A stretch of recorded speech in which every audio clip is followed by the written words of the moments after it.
Okay, hello everybody, good evening. My name is Ramo Zeri. I'm the founder of the Jerusalem Biennale. Hello, Jacqueline Nicholls. Hello. Hi, Rami. I'm Nice good. with you. Nice to have you. How are you? You start with a difficult question.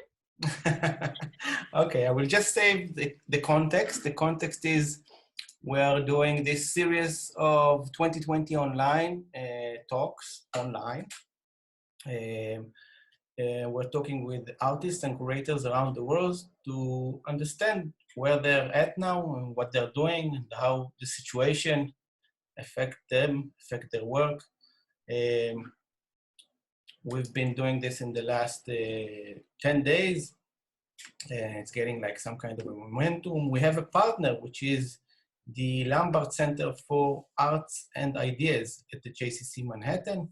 We're very thankful for them for partnering with us. And today we're hosting Jacqueline Nicholls from London. Jacqueline, I will introduce you very short. Jacqueline Nicholls is a London-based fine artist and Jewish educator. She uses art to explore and challenge traditional Jewish ideas in untraditional ways. She teaches regularly at the London School of Jewish Studies. She has many different media and craft techniques: drawing, print, embroidery, tailoring, paper cutting, knitting. She also produces or initiates events at the JW3 Center, and we'll speak about this also. So we'll start with just asking you, Jax, how are you? How are you doing? Yeah, go with that. Very up and down. Just going to be very honest, I think. I think that's the best way. I've been very up and down. I'm finding this very tricky, very hard. This quarantine, this lockdown, it's sort of that adjustment to saying goodbye to what you thought what I thought was going to be happening over this summer and my life, and letting those things go, from like little things like I had a theatre tickets booked or had this, and to rather some big things. So had to kind of, that was very kind of quite, I think there was a kind of element of grief there of saying goodbye, and then getting used to this new normal. But also just quite terrified and scared about what's going on and about this virus, and knowing that not everyone is going to make it. And it's very scary to realize that how sick people are getting, and when people are dying of this, that we're not grieving and mourning them in the way that we as a community we know that vocabulary of you turn up to the Lavoy, you turn up to the Shiva, you kind of have that. And so we're having to do all those things via Zoom. It's very, and I'll talk more about this medium. I don't like it, and yeah. I mean, it's lovely because on the one hand, it's great to connect with you and other people, but on the other hand, I don't know, I walk away from being on Zoom and everything, and I'm exhausted. It's draining. So yeah, so that's a very long answer to how I am. I'm finding it very difficult to keep focused. My concentration is all over the place, as you will tell by this conversation. I can say that I identify very much with you, really. I started this whole quarantine time really worried and upset, and I did not like at all this whole shifting. Everyone is like going online and all those like videos and invitations for like artificial exhibitions, and now, you know, I feel like in a way I surrender and I say, okay, if everybody's doing it, why won't we give it a try? But then slowly with this series, I feel like I'm kind of enjoying it, being aware of the limitations. Mm. But I want to still wait 1 minute and say and think and hear from you about the situation in London, specifically in England. Um, what's the situation right now? Like, where are you at with the quarantine? How free you are to go out? So the guidelines are maybe as clear as they could be, but it's an interesting exercise in halacha. Kind of, here are the guidelines, and here's how people interpreting it. And so it's pretty much people have been told to stay kind of at home and stay inside, and you're allowed out for an hour a day for exercise. Some shops, like food shops and things, are open.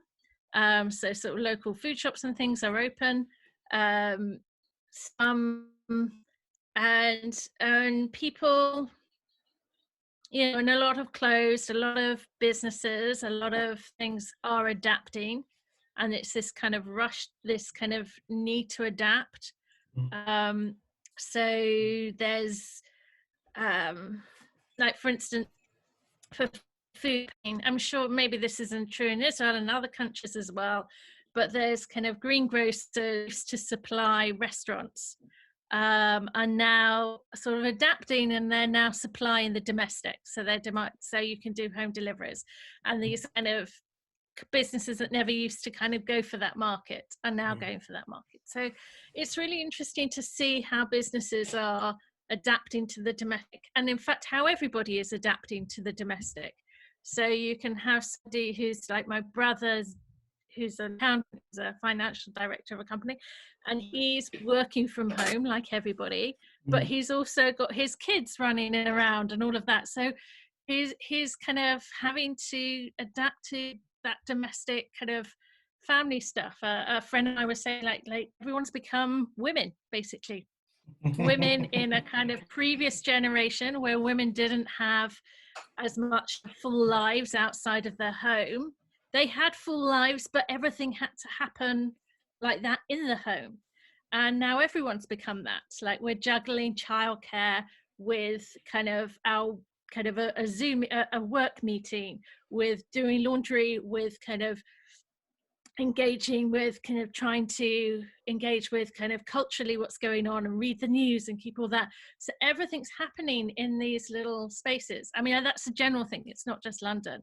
But I realized I was kind of veering off. And it's interesting to see how different cultural institutions as well are changing. So like theatres and things are putting stuff available online, or music venues, you've got concerts and things going on online, but it's difficult. I know so for people who aren't working, then to be on screen is fantastic, but I know a lot of people who are working all day on screen, the last thing they want to do for entertainment is look at a laptop again.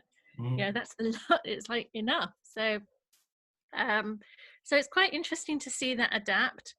The other thing going on in London, there's been, it's the whole like here in the UK we have the NHS, which is our healthcare provider, which is free at the point of use. It's paid for by our taxes, and it's always been politically, it's been in difficulties in terms of underfunding and whether or not it's going to be privatized. And I think after this, like the role the NHS has in the nation's culture and the fondness that people have and the appreciation that people have, every Thursday night everybody kind of goes outstairs and claps for the NHS. It's become a kind of national ritual. It's like we all do that. I mean, I know other countries that they also clap for the healthcare workers, they clap for this, but in the UK it's clap for the NHS, and they're using that very specifically, and then other care workers. So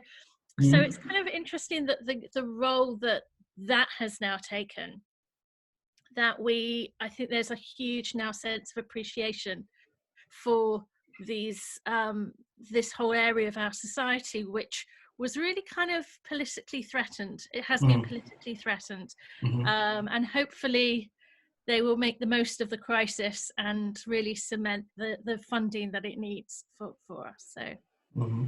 that's kind of how. Well, I'm always saying that I'm kind of envy with British politics. You know, I don't know if it's something normal to do, but sometimes I just hook in to like British Parliament discussions, and I just enjoy every minute because you know there's this charm of the way it's been done, and then I open the Knesset. And it's so lousy comparing to what you have. I'm just jealous about your politics. Well, I wouldn't be too jealous of our politics. But we now have a very that Keir Starmer is the new leader of the opposition. He's the new head of the Labour Party. He's also, I mean, kind of professionally, he's a barrister, he's a lawyer, and to watch him really question the government, and you really feel like there's somebody there as a leader of the opposition to hold the government to account for what they're doing. Finally, we have one, which is very exciting. It's like, oh, there's a grown-up in the room, thank goodness. But there's been a lot of, I don't really want to comment too much because I don't know so much, but definitely the impression is within here is that the government gave off very strange advice at the beginning. We did lockdown and everything quite late compared to other European countries. There's been a confusion about their policies. So it's, and our Prime Minister, Boris Johnson, I think the least said about him, the better. That's me being very diplomatic. I just share with you my imagination. So sometimes I imagine nations as like a group of people, and then the way they handle each other, it's like a dynamic of a group.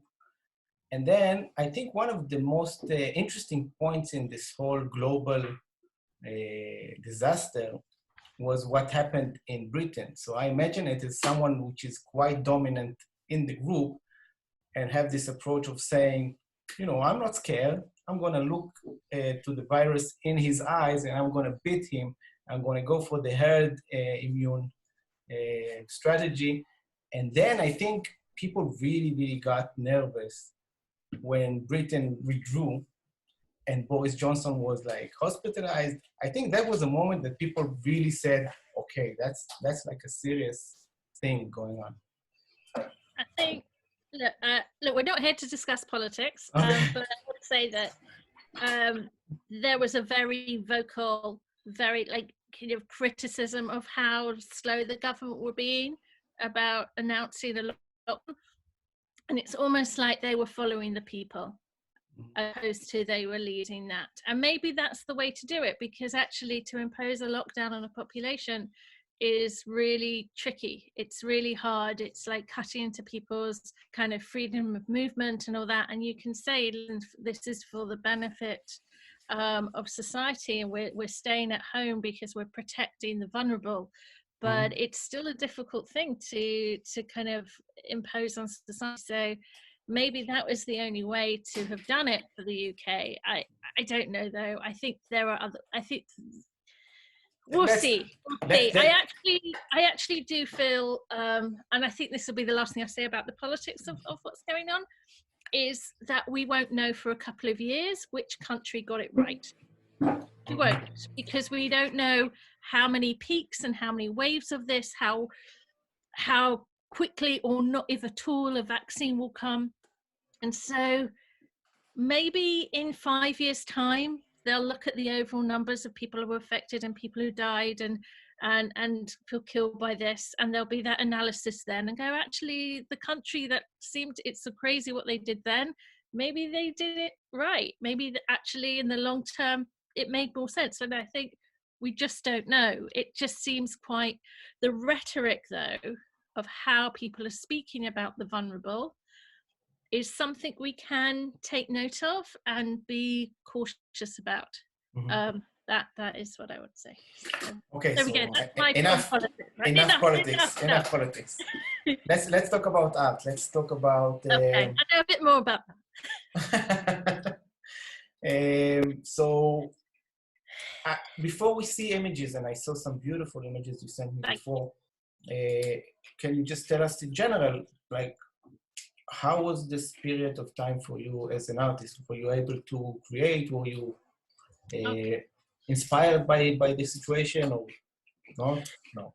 So I don't have inspired. So just a bit of background. So I said that, one of the things that I found quite emotionally difficult about this is having to say goodbye and kind of grieve for the kind of the way I thought I was going to be spending 2020.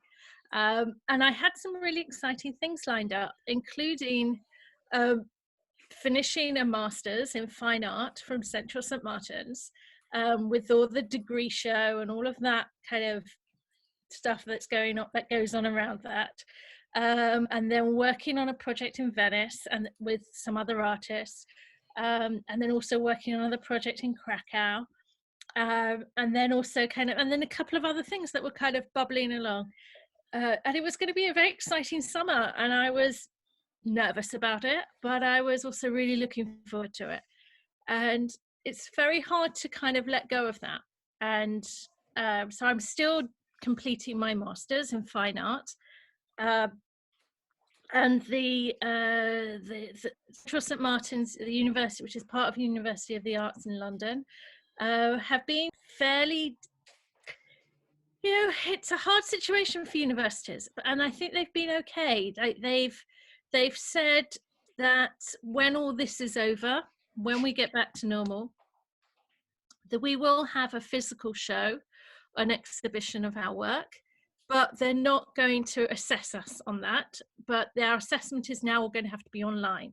So we have to prepare a kind of online presentation and portfolio, which is quite tricky because not only I was kind of preparing work for an exhibition, an installation, and you as a curator, you know exactly what goes into, how much planning goes into installation work, but also thinking about how I can take my work, which is very kind of physical, the materials, it's very subtle, and have to capture that digitally on the kind of tech that I have at home. I don't have a photography studio at home. I have an iPhone. Like, I have one of these I don't even have a latest iPhone to take the photos of my work, and I don't have specialized lighting. So it's sort of having to adapt to that. So that's what's been very hard, but also and challenging, but also it's kind of opened up other possibilities. So I'd kind of, and the other thing is that I was kind of planning. So I was on the way to kind of finishing off a whole load of work that was going to be part of an exhibition. And the work that I'd been doing really since September, I've pretty much exclusively been working in the print room and working with etching plates and etching. And that's a very physical process. And that's where I've been developing my work. And it's, again, I don't have a press at home. I don't have those things. So how to take the thinking and the research and the thinking that I've been doing and then sort of apply it in this domestic setting, where I'm not going to set up a kind of acid bath. I don't have a kind of heavy kind of duty print thing. So it's really thinking conceptually. The challenge is really to think conceptually. Well, what is it that I was interested in? What really were my questions? And can those be addressed in another way? And how can they be addressed in another way? So that's been what's been kind of really bubbling along while I've had to adapt to this lockdown situation. So let's see some art. Let's see some art. So we're going to try this. It sort of worked in practice. and it sort of didn't, but let's try and share some screens. Yeah, this time you share the file and we'll see how it works. And I'll use those few seconds to say we have people that watch this on Facebook Live. We have people here at the Zoom. And please, if you have any questions, please write it down on the chat or in the Facebook Live, and we'll try and open it for questions later. Okay, so I've got here the lockdown drawers, other missing thoughts. And it's really that theme of absence and missing, what's been missing, that I've been thinking a lot about, and not just because of lockdown, but generally. So I just wanted to start with this drawing. This is a drawing I did, I think, about during the first week of lockdown. It's very similar to other drawings I've done in the past, where I've gone for a walk and seen something just lying on the street that has kind of caught my eye, and I've sort of brought it back to my studio and drawn it. So for the first week or so in lockdown, that's pretty much all I could do. I was like kind of going back to, the comfort of going back to an earlier kind of art practice, in terms of, okay, that's what I knew, but also, and I kind of hated them because I felt like I couldn't read anything else. But I don't hate them so much anymore. But there's a couple of things about this I want to talk about. Is that I sort of drawing these sort of sticks, these little slender kind of fragments, these throwaway things, but also with the emphasis on the shadow. Is that this is a three-dimensional object. This is something that can be held. So that, it's the optical illusion in the drawing. But this is an object that can be held in the hand and turned around, and it has a presence because of that, and it's this sort of sense of the physical there. The other thing to say is that the shadow is most intense where the stick is touching us. That kind of intensity of mark is there. So that's the kind of thing I want to. So that's what I've been kind of doing. Kind of since the beginning of lockdown, it's like I've been doing these drawings.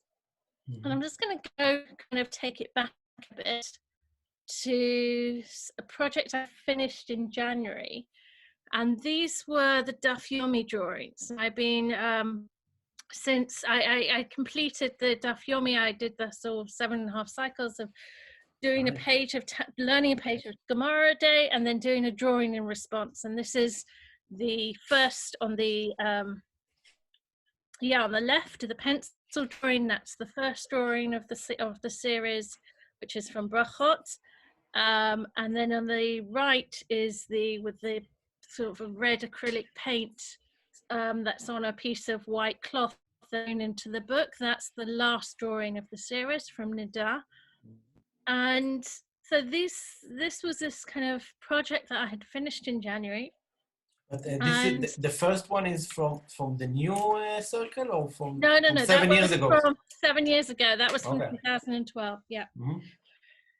So I wanted to just kind of.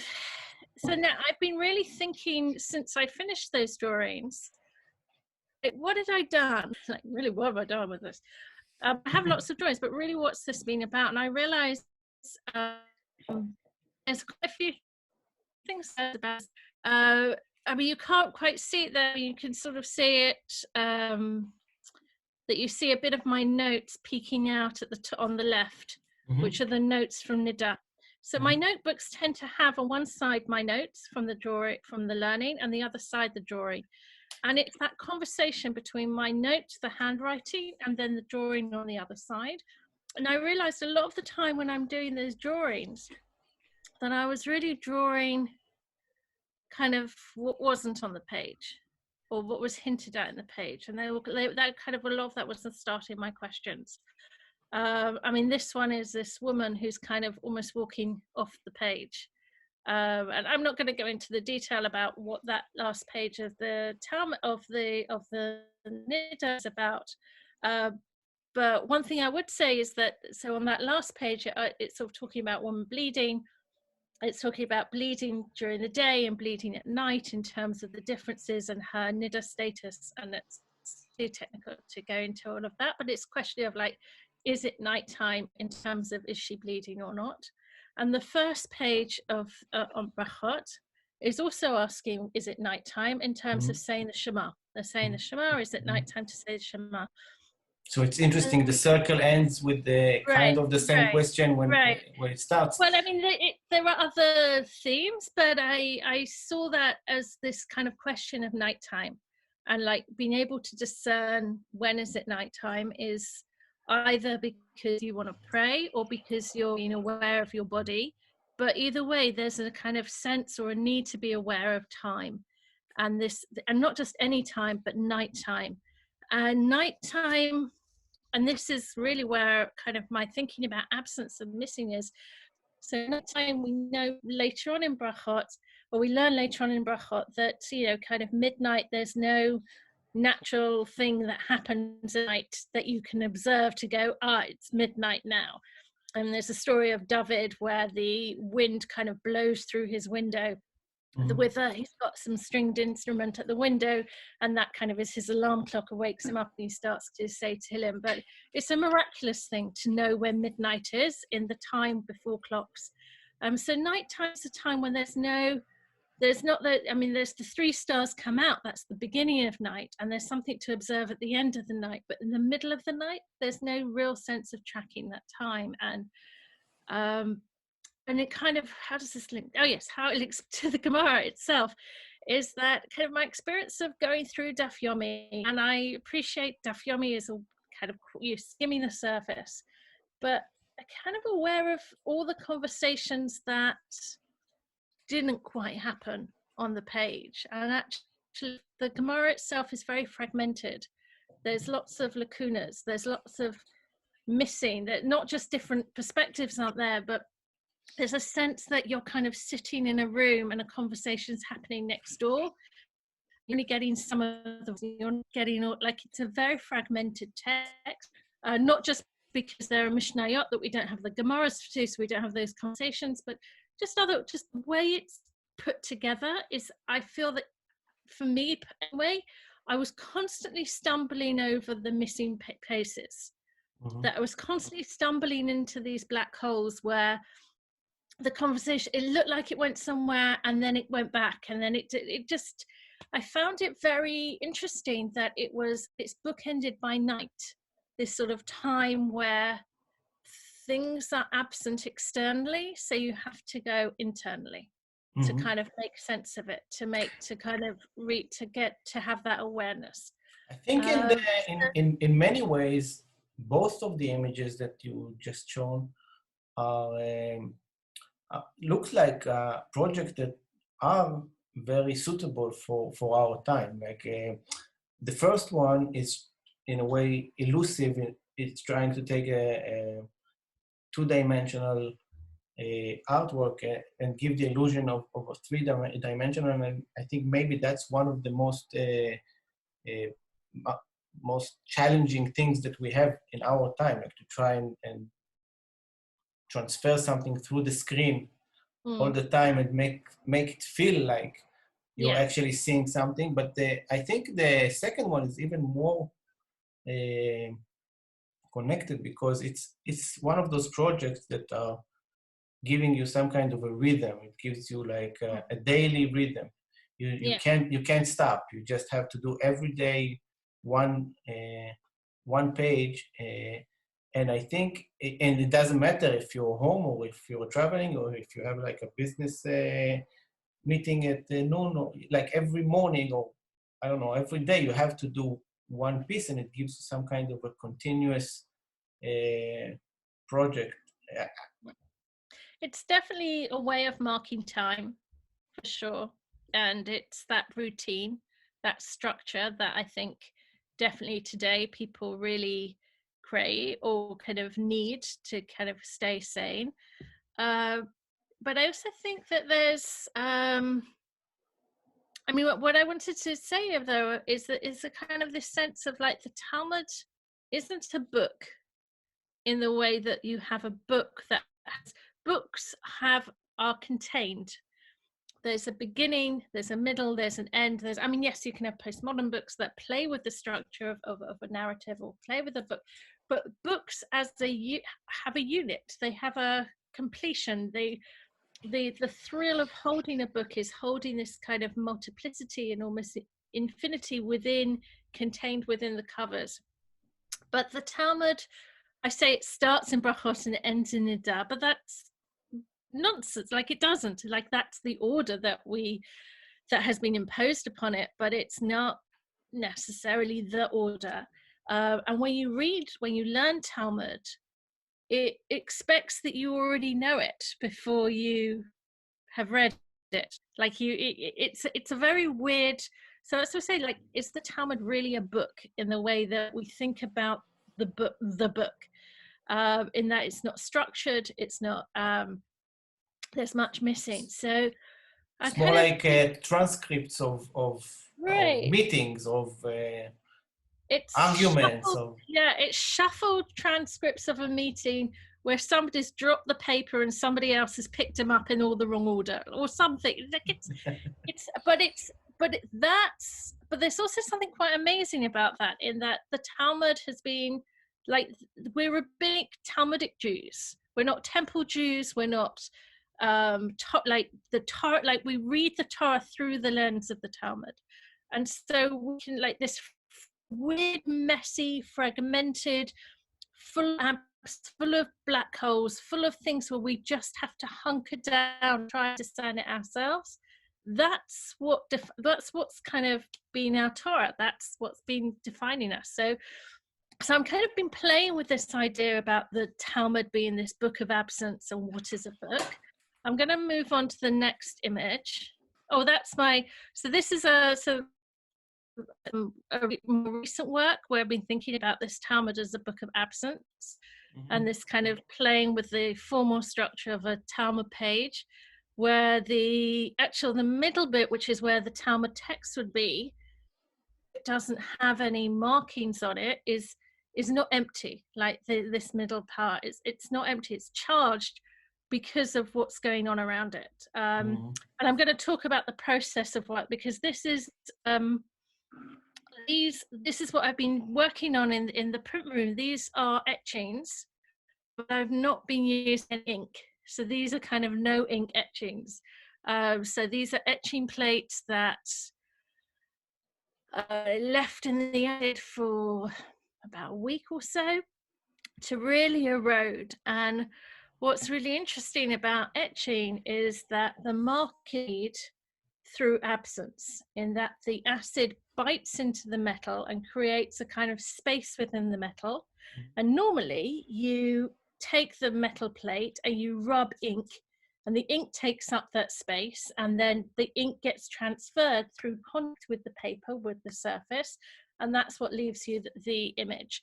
But with this series is that I decided to not ink up and just allow the absence, allow these empty spaces within the metal plate that were created by the acid erosion, and really treat the paper and the metal plate, more like sculpture, more like I was casting the paper with the metal plate, so that I wonder if I can do this. No, I can't. So that you can. So it really picks up the paper really picks up the textures of all those little erosions which are there on the metal, all those empty spaces. So that's a bit about the process. But before that, I want to talk about the book. Now, this is a project. This book, it's called The Traces, and I put the wrong thing. It's called The Traces and Spaces, not the trace and the space, but the traces and spaces that our bodies leave behind. And it's a book that, I don't know if you can see it so clearly on the photos. This is a problem about photographing three-dimensional images, is that the book is cast actually from paper mache from the inside of my hands. So the inside of my hands is there. Oh, and now I see it. I didn't see it the first side. So when you hold this book, it's like you're holding the empty space in my hand. And this was I did a residency with the Jewish Studies in Manchester University. They have a project called the 50 Jewish Objects Project. And I spent some time with their archive. And my interest is about the hand and handwriting. Going back, I mean, sort of from the Talmud, but also handwriting as a form of drawing. And I was looking at a lot of handwritten objects and artifacts in their collection, including, which is really interesting, a piece of Mishnah Torah, a fragment of Torah, which is written in Rambam's own handwriting. Mm-hmm. And that's quite, and it's kind of it's a very fragmented, very thin piece of paper. It's caught within this perspex. That's fascinating. You know, we had a huge exhibition in the Israel Museum maybe a year ago, and the jewel, like the big thing around it, was one of those amazing transcripts. And you know, it's always interesting to think what fascinates so much to see the handwriting of the Rambam. It's like, Right. Okay, it's a handwrite. We saw like 1,000 handwrites before, but it's in a way to penetrate another layer of understanding who he was. And I think this is also something that is being lost in the time of online. Everything is online, so everything is printed. And you know, we had a discussion, Amy and I, about our son. He's just now learning how to read and write. And there's a question if you'll ever need again this ability to handwrite. Will it be in 10 years just like something people do only for art, or will there still be people that handwrite for real purposes? So that's that question about handwriting and I talk about handwriting. The way I phrase it is like handwriting as a form of drawing. I think is key. It's crucial. It's so that excitement about that little frisson of this fragment of Rambam's handwriting. Like, why is that so like that? And there's the sense of the aura in kind of like in sort of Walter Benjamin's kind of sense of use of the word aura there, in that this fragment which isn't complete, and so therefore it doesn't tell its full story. It has that. It draws us in with that presence, but also I kind of looked at the fragment and knowing that that trace of ink was left by the flicks of a nib that was held in the hand that belonged to Rambam, and that I am holding in my hand that object, and therefore this object kind of links within like time and space, gets folded in on each other, and it is that trace of, and it's not just object that belonged to Rambam. This was the fragment I was looking at is from his notebook. It would have been, I mean, it's a transcript, but you also saw his crossings out. You saw kind of little scribbles in the margin. The order of the halacha wasn't as it is in our printed version. So this is him working things through.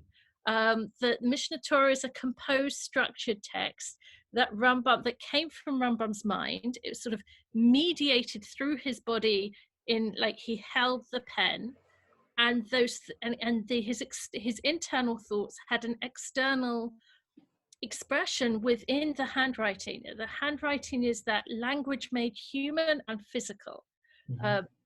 There's an artist, Leon Ferrari, who does these very beautiful kind of handwriting style drawings, and he talks about handwriting as language that has shuddered through the body. And I love that, like the language that shuddered through the body, that our bodies are moved, but there's also something with the word shudder that is slightly uncontrolled. There's something kind of quite instinctive, intuitive about that it's not quite fully in control. And I think that sort of working with these handwritten objects, these artifacts, and having that very strong emotional reaction to seeing them, and also that, I mean, what I'm fascinated by, which I'm going to go on to, so this is inside the book. So the book itself made of like my empty spaces of my hand, and then inside the book it's a concertina, And on one side of the concertina, I wrote kind of my thoughts and reflections of being in the archive, quite personal. And then I also had drawings of like the empty spaces of my hands as my hands gripped and held, and then the empty spaces I cut out so you can get glimpses of my writing, just little, it's like, and in a way that's more intriguing to just see a glimpse of writing, or it's sort of legible, than it would be if it was all beautifully, clearly printed, because there's something very, I don't want to use the word seductive, but it's the affect, it's that emotional resonance of writing that isn't quite legible, but you know it's still calling to be read. Mm-hmm. That there's been an intentional thought that is calling out. And if we can listen and we kind of draw near to it, we draw close to it. And it is very much about the hand. It is very physical. And it's about what our hands are capable of that have enabled us to be human. I mean, you talk about, will we still be doing handwriting in 10 years' time? I actually think, yes, of course we will be. Because for lots of readers, but handwriting will just have a slightly different status than it It will become has art. It before. will become not a functional thing, but an artistic thing. I think it also becomes very personal. It becomes very intimate. That if you see someone's handwriting now, it has a different resonance than maybe before. I think also, like we might, if you're about to give a talk, you might write some notes in your handwriting that you then might type up on a screen, and then you might print those notes out, and then you do another layer of handwritten notes as you do editing correction. I know a lot of writers who work like that. So it's not like they're no longer working kind of with their handwriting, but their handwriting becomes that intimate, personal place where there's a thought that's been externalized but isn't quite ready to be public. And so it's still very private. So I think maybe it's going to take on that intimacy that is actually, we're kind of looking at something that isn't quite ready to our bodies. And so it's sort of still on that sort of like, it's like our skin. So I think that, so I'm not mourning the loss of handwriting. I think there is kind of things to talk about in terms of, one of the things we have with handwriting is that ability to kind of match the thought with the hand and our dexterity and our skills. And that kind of fine tuning of the skills of the hand. Evolution, I mean, this is something that came up in my research. It's really, really interesting. Rebecca Solnit talks about it amongst others, and Tim Ingold, that also mentions that he's an interesting anthropologist, and talks about architecture and archaeology and anthropology, and he talks about the role of the hand in terms of thinking and development of human thought and creativity, and that we think manually, we think with our hands. There's a type of thinking which we do when we're not, which an artisan will do, that is because it was the kind of bodily knowledge. We're embodied people, and I think that's why, for me anyway, digital is quite difficult, because it's not really how I think. When I'm making, I always think about my work as a kind of thought, is kind of how I develop my ideas, but that's because my hands are busy. Me typing, my hands aren't busy. It's the same, not getting that same sort of dexterity of a manipulation of physical materials as you do when you're making work. And there's a ton of stuff which really don't need to go into about like why typing and handwriting, like why they're so different. But I just want to go back to the stick drawing. So this is a more recent stick drawing that I did. So it's kind of become a bit more, and it really is that contact between the object, the stick, and the surface it's on, where the shadow is the sharpest, because that's also where my pencil is most intense. That pressure on the paper that has created that arc is something that, kind of you know, I felt like my fingers had to grip the pencil and press down on the paper and have that tension that goes up through my arm and in like the back of, you know, kind of the back of your neck. Like that's all kind of part of the body of that pressure and intention and that touch of the surface of the pencil and the paper, which in a way is very similar to etching or printing, which is again that pressure, the impression of the plate on the paper. This is one of my etchings, which is really about which is definitely about this sort of touch and the pressure and the surface, but also about the absence is creating that presence. So here it like absence creates the presence here in these works in a You very kind know, of conceptual way. this etching, I don't know why, but it reminds me three works that you presented at the first Jerusalem Biennale. It was Oh 2013. yeah, You know, I don't know why, but the it, white. yeah, the white and Yeah, the tendons, and I think quite a lot of years went through. But back then, do you remember how it happened? Like we met through a friend, yeah, and then it was like really a last minute thing, uh, yeah. and then it brings me. I want to, you know, maybe should continue with the description of the art, and but we should Sure. leave a few minutes for questions and a few 100%, minutes. 100%.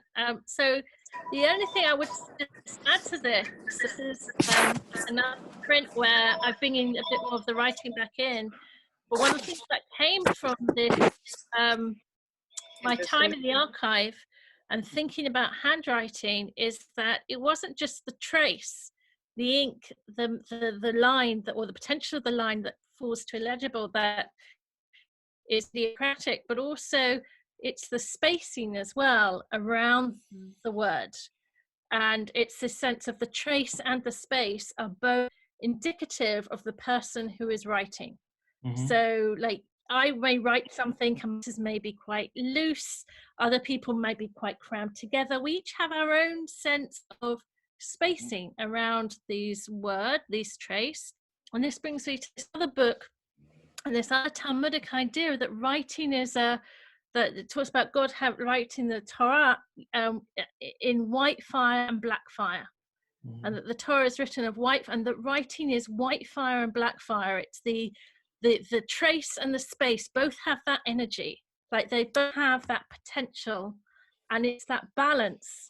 So the white fire, the space, allows that gesture of the trace to be read, as in the same way that silence allows for another person to speak in a dialogue, in a conversation.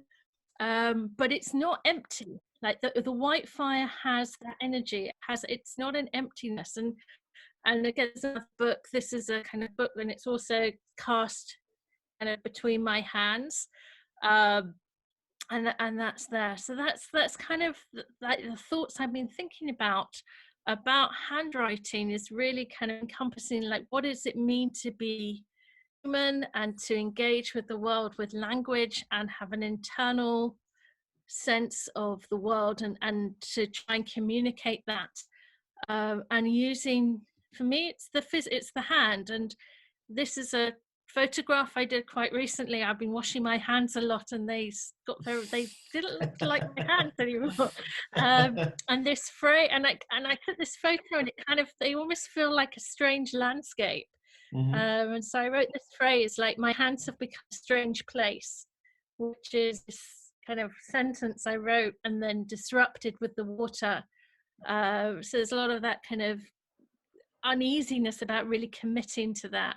That it's like this sort of hovering thought about this time at the moment where I'm not sure or I'm not certain of anything. So my thoughts as I put them down aren't ready to be typed up and printed, only that they're very intimate. And really what's happened is that, yeah, I feel that my hands have become a strange place and the world has shrunk to the space of my hands. So that's the other part of that phrase, is that you know, we're leaving, I'm going for a run or I'm going for a walk, but I'm coming back home physically. I'm not traveling to Venice. I'm not traveling to Krakow. I'm not flying to Jerusalem. You know, I'm kind of, which is kind of part of, like, I love being so global, and actually my world and everything has shrunk. So that's, and I just, if I've got time just to do this, This is I've been something, playing with can we sort of speak about animation. this now? Yeah. Can we speak of this now? This is actually something for, can we speak of this now? Yeah, this is something for a project in Krakow, working with the Ethnographic Museum there, which has some very problematic material in terms of how they talk about Jews, or they don't talk about Jews, or they have anti-Semitic. So there's a project we're doing with Festival, with Erica and Professor Erica Lehrer. But this kind of question of can we speak of this now is really also a bigger question about who gets to, and what can we speak of.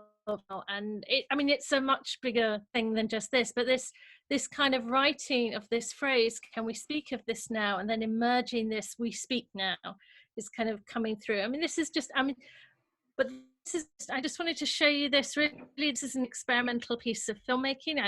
Animation is something that's really relatively new to me. So I'm just playing with it. So I'm not in a print room. So I'm having to say goodbye sort of momentarily, or just hopefully just temporarily.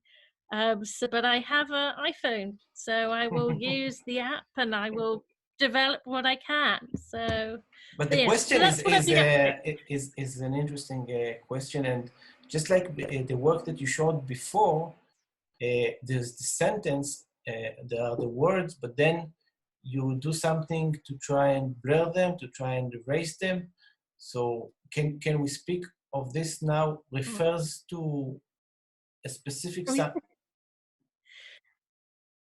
Yeah, so taking the sort of language and disrupting it with water, it's really that it's like the handwriting, it's sort of, we glimpse at it and then it becomes illegible. And it's like it's that kind of sense of I think really this relationship that writing has with the body now, that intimacy, that private relationship, that like these are little thoughts that I'm, you know, that they're not public, they're not fully public yet, it's very private. And my handwriting, you know, I've always used handwriting in my work, and when I use it like this. I don't do kind of very kind of ornate calligraphy with beautiful penmanship, which you know, a software or whatever can do. It's gorgeous when they do. I don't do that. I do this. I do kind of writing that's sort of illegible, because that's my writing, that's me.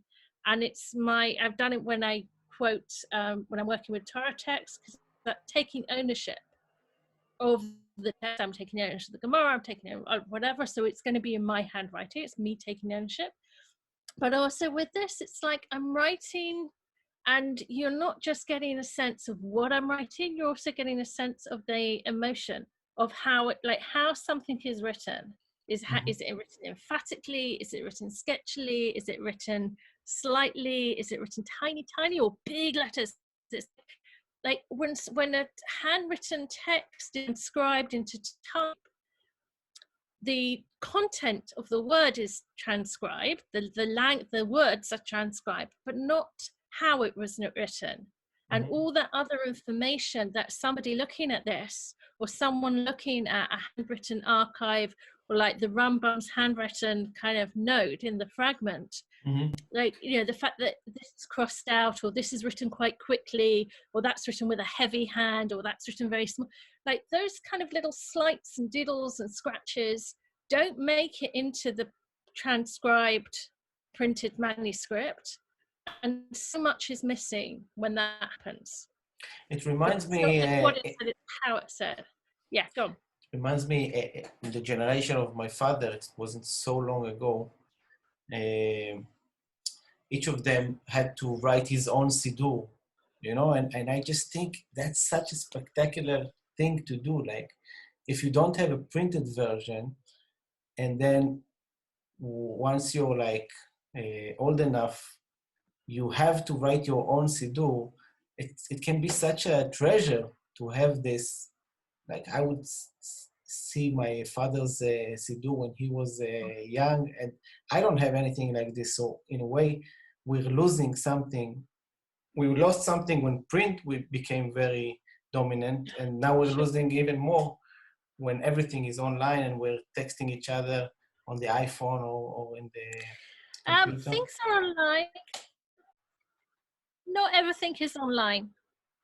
Really, not everything is online, and I think that I really hope, anyway, that after lockdown is lifted, that I think there's going to be a longing for physical connection, not physical and being in the presence of another person, sitting actually in the same room having coffee, but also the physical presence of stuff, of things, of kind of, I want to see artwork not limited by the size and the resolution of my own laptop screen, which is a little dirty, which is a little scratched, or it has.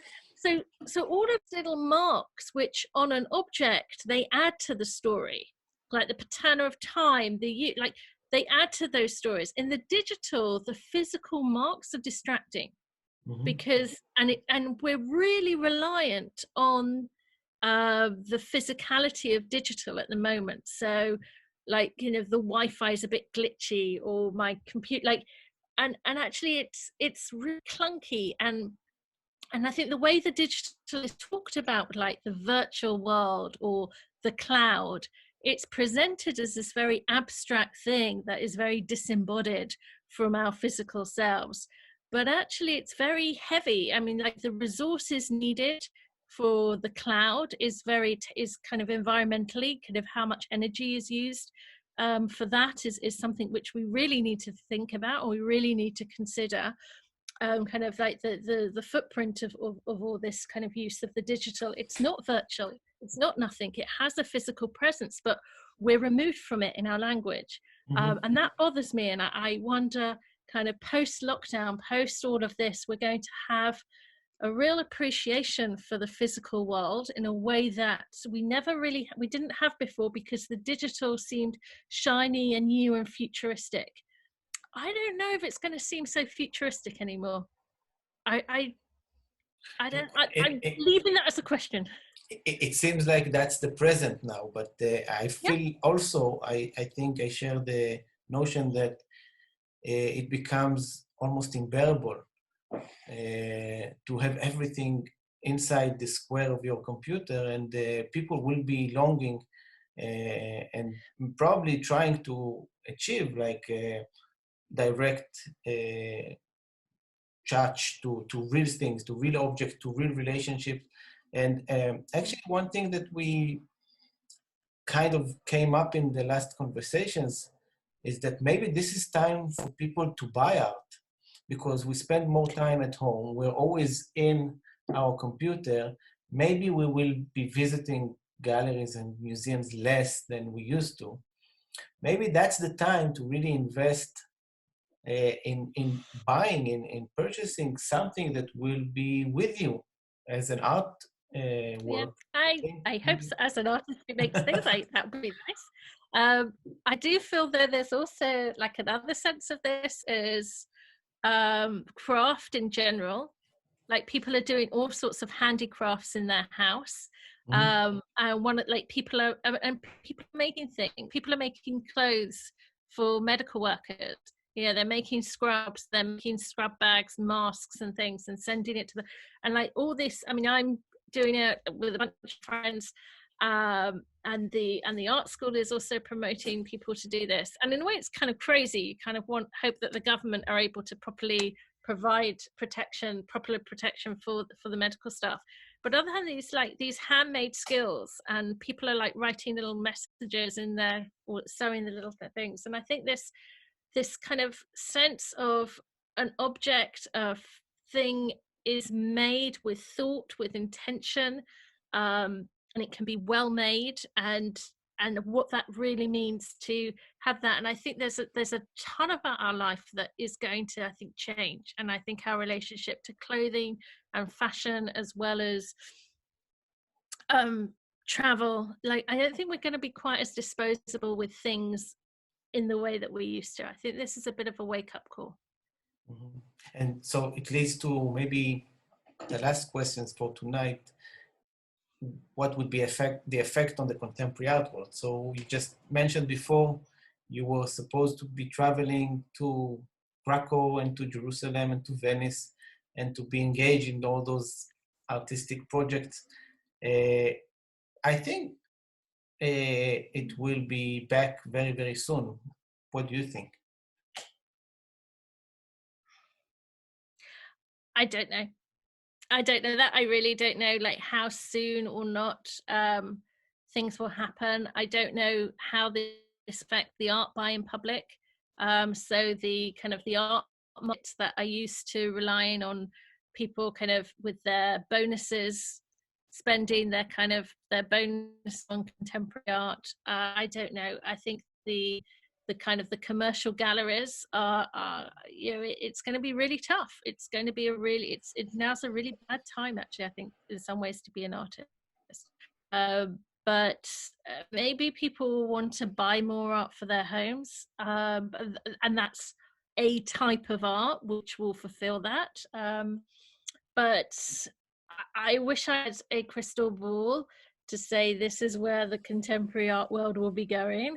I don't have a particularly commercial sense of that. If I did, I would probably be a lot more financially successful than I am. So I think that's tricky. I think a lot of galleries are doing online exhibitions.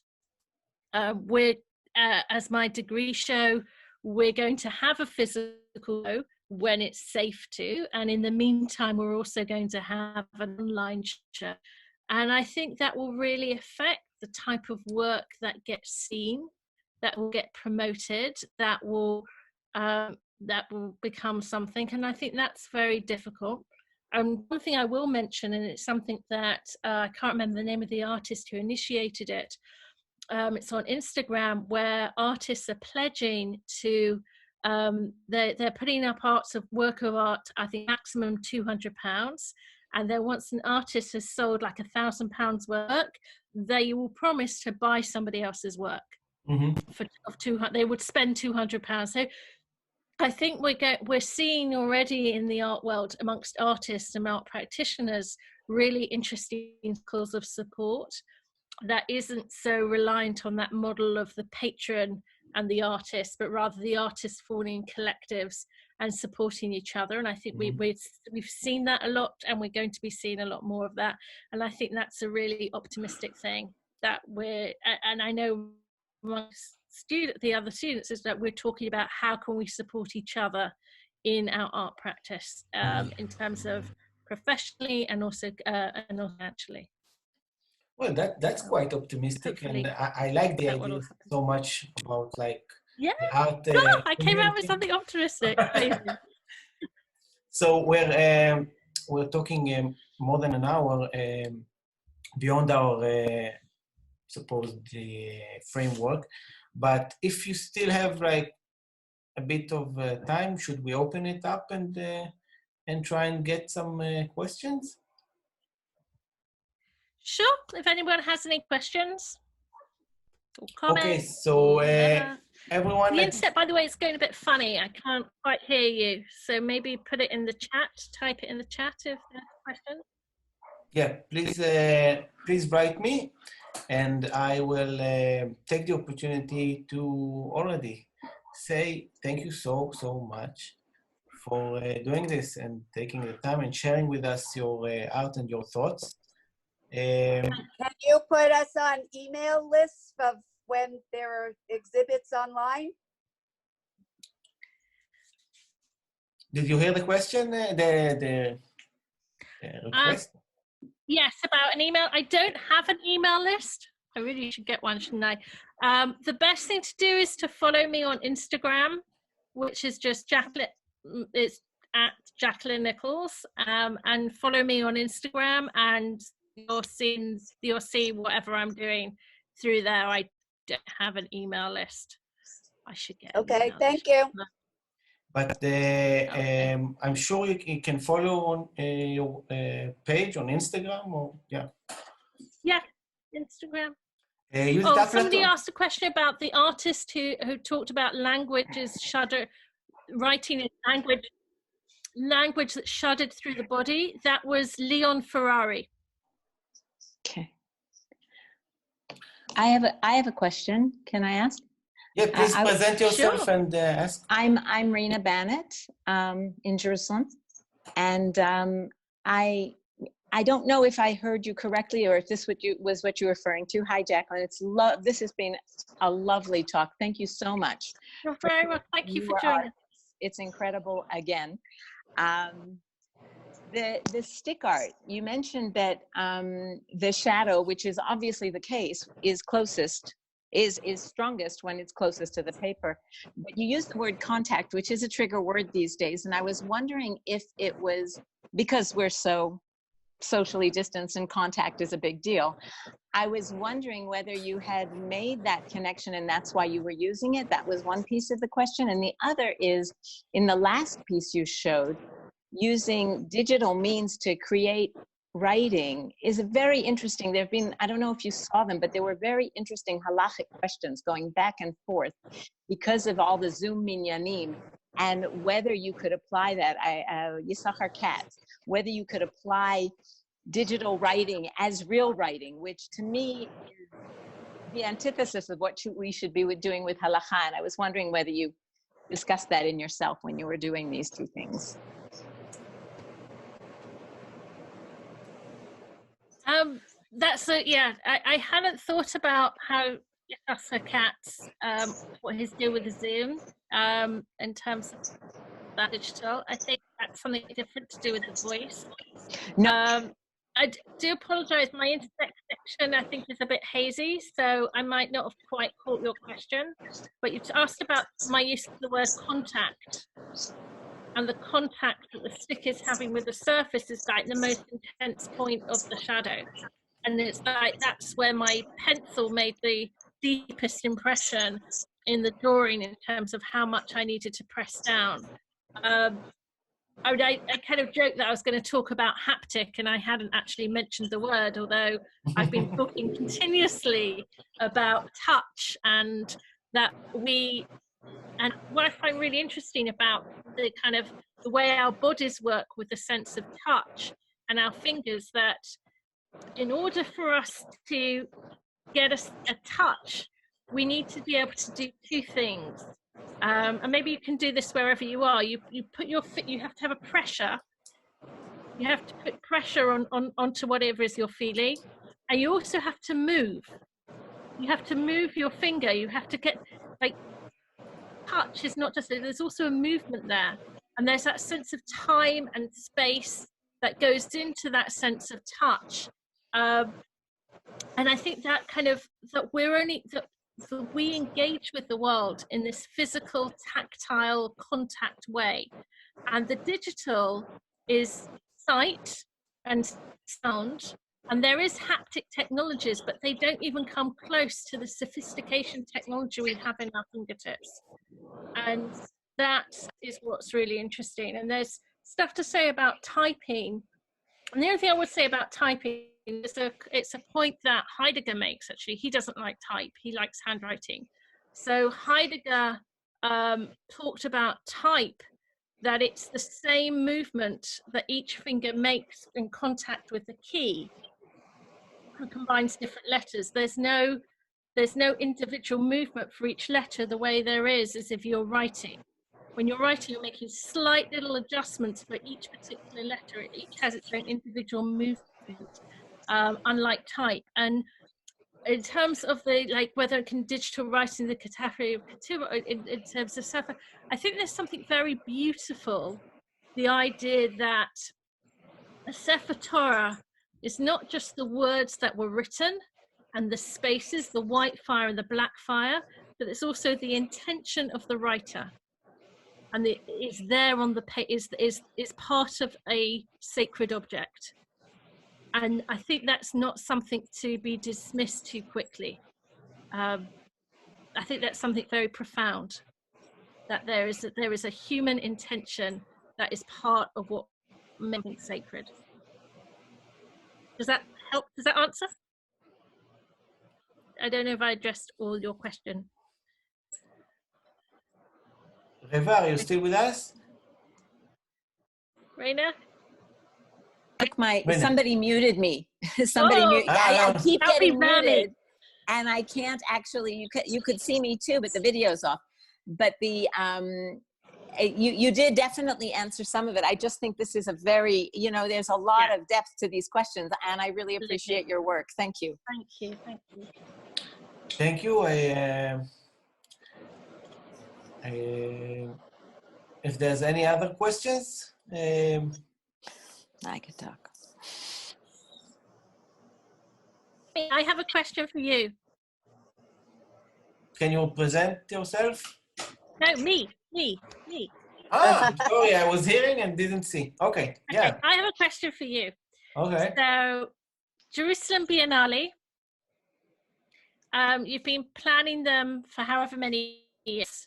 If you had to do it digitally, like say it was going to be impossible to do that, how would you make the Biennale digital that is true to your intentions and true to the artwork, or would you not bother? Because it is such a strange medium for you. I think I would cancel the whole thing. Oy. That's the honest question. The honest answer. I just can't imagine it right now. But I couldn't imagine myself doing this online interviews like 2 months ago, and I kind of adjusted to the idea. So if you ask me right now, I would probably cancel, but I won't, bli neder. Okay. I think there's something so crucial, the gathering, like real gathering, not online gathering, and I don't think there's anything that can replace it. It doesn't mean that I'm gonna drop my interest in art. Maybe I would do something else, not a biennale. I would do something else. It would be online. I don't know. Well, I think maybe these conversations are your first little step into what it means to artistically engage digitally. Yeah, definitely, and I have to say that I've learned a lot, and I enjoyed the conversations, but for sure, still something missing when it comes to experiencing the art itself. I look at what I presented on screen, and it's like, oh, it's not fit. Like it's, yeah. I want to put it in your hands. I'm sure it would be much nicer. Okay, so again, thank you so much. I will use a minute for promotion. Tomorrow we will be speaking with Andrea Socrati from Italy. On Wednesday we'll be speaking with Andrea Ostrich from Budapest. And on Thursday we're going to speak with Jonathan Ullman from Tel Aviv. If you're here, available at 9 p.m. Jerusalem time, please join us. Thank you again to our partners at the Lambert Center for Arts and Ideas at the JCC Manhattan. And thank you so much, Jacqueline Nicholls. Thank you. It was very interesting. Thank you so much. Thank you very much. Thank you for joining us. Thank you. Good night. Thank you, everybody, and good night.